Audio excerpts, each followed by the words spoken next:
राजनीतिक उठापटक के बीच में नीतीश कुमार के इस्तीफे की बात सामने आकर के बिहार की राजनीति में एक बार फिर से हलचल पैदा कर दिया है और ये हलचल जदयू और राष्ट्रीय जनता दल के बीच में हो गई है।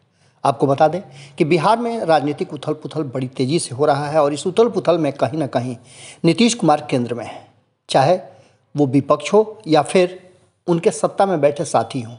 सभी को नीतीश कुमार कहीं ना कहीं से टारगेट नज़र आ रहे हैं और होंगे क्यों नहीं, क्योंकि 16 साल से लगातार नीतीश कुमार सत्ता पर काबिज हैं और एक तरफ जहां भारतीय जनता पार्टी उनके पीछे पीछे लगातार चलती आ रही है, अब उसकी मंशा भी है कि नीतीश कुमार को सत्ता से बेदखल किया जाए और खुद सत्ता पर बैठा जाए। तो ऐसे अवसर उसे नहीं प्राप्त हो रहे हैं और न नीतीश कुमार आगे बढ़ करके पेशकश कर रहे हैं। अब इसके लिए अलग से नीतीश कुमार पर दबाव बनाया जा रहा है। आप एक तरफ से देख रहे हैं कि जहाँ एनडीए में सरकार तो चल रही है, 5 साल चलने का दावा सभी कर रहे हैं, लेकिन जिस परिस्थिति में सरकार है और जिस तरह से घुटन हो रहा है वो देख करके ऐसा नहीं लगता है कि ये सरकार 5 साल चलेगी। अब वर्तमान जो परिस्थितियां बनी हैं उसमें नीतीश कुमार के इस्तीफे की पेशकश हो गई है। आपको बता दें कि इससे पहले भी हमने आपको बताया था कि भारतीय जनता पार्टी ने स्पष्ट तरीके से नीतीश कुमार के सुशासन शब्द पर ही सवाल खड़े किए थे, क्योंकि सुशासन शब्द उनका खुद का दिया हुआ है। अटल बिहारी वाजपेयी ने सुशासन शब्द दिया था जिसे कहीं ना कहीं नीतीश कुमार ने अडॉप्ट कर लिया, लेकिन उसके साथ न्याय नहीं कर रहे हैं। शराबबंदी कानून जिस तरह से असफल बताया जा रहा है, चाहे वो सत्ता में बैठे लोग हो या विपक्ष हो, नीतीश कुमार के लिए सबसे बड़ा जंजाल बनता जा रहा है। वहीं दूसरी तरफ नीतीश कुमार इस पर 1 इंच भी टस से मस होने की स्थिति में नहीं है।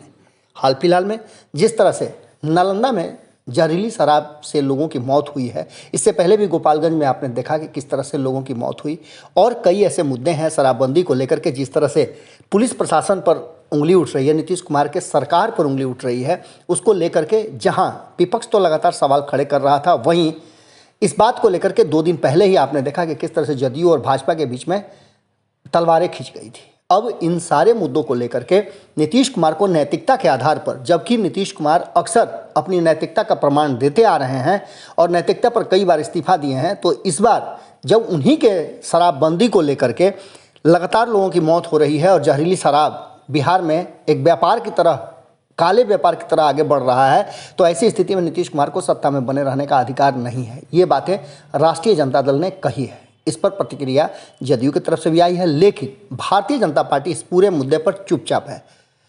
अब आप समझ सकते हैं कि भारतीय जनता पार्टी तो सोच रही है कि बिल्ली के भाग से चीका टूटे। नीतीश कुमार कहीं ना कहीं एक तरफ जहां अपनी सरकार को बेहतर प्रदर्शन कराने के मुहिम में लगे हुए हैं, लगातार वो अपने शराबबंदी अभियान को लेकर के समाज सुधार यात्रा पर भी थे, इन सब के बीच में नीतीश कुमार पर ये जहरीली शराब कांड जो है वो कहीं ना कहीं काफ़ी गहरा असर डाल रहा है। एक तरफ जहां भारतीय जनता पार्टी नीतीश कुमार को अलग थलग छोड़ दी है, वहीं विपक्ष एकजुट होते होते कहीं ना कहीं बिखरता नजर आ रहा है, लेकिन जब जब शराब की बात आती है तब तो नीतीश कुमार पूरी तरह से घिर जाते हैं और एक बार फिर से नीतीश कुमार के इस्तीफे पर दबाव बढ़ाया जा रहा है। और इस दबाव बढ़ाने में जहां विपक्ष अपनी भूमिका निभा रहा है, वहीं सत्ता में बैठे नीतीश कुमार के मजबूत साथी चुपचाप ये सब कुछ देख रहे हैं। अब आगे क्या होगा, क्या नीतीश कुमार नैतिकता के सवाल पर विपक्ष द्वारा मांगे गए इस्तीफे की पेशकश का समर्थन करते हैं या उस पर विचार करते हैं, या फिर क्या होता है, ये आने वाला वक्त बताएगा। लेकिन एक बात तो तय है कि नीतीश कुमार चरतरफा घिरे हुए हैं और ऐसी स्थिति में नीतीश कुमार के लिए क्या उचित होगा, नीतीश कुमार भी बैठ करके जरूर निर्णय ले रहे होंगे। जुड़े रहिएगा भारत लाइव के साथ। जैसे ही इस पर कोई अपडेट आता है हम फिर आपसे जोड़ते हैं। बहुत बहुत धन्यवाद। अगर ये वीडियो पसंद आई और वह बिहार के राजनीति और बिहारियत से सरोकार रखेनी तो सब्सक्राइब बटन दबा के चैनल के सब्सक्राइब कर ली। ओजे एगो घंटी बा, ओकरा बटन दबा देला से कुल सटीक और मारक खबर रुआ मुफ्त में मिल जाई। अगर रुआ पत्रकारिता के हमनी के नया प्रयोग में सहयोग कर चाहतानी तो ज्वाइन बटन दबा दी। पेटीएम नंबर नोट कर ली 9386816700। धन्यवाद।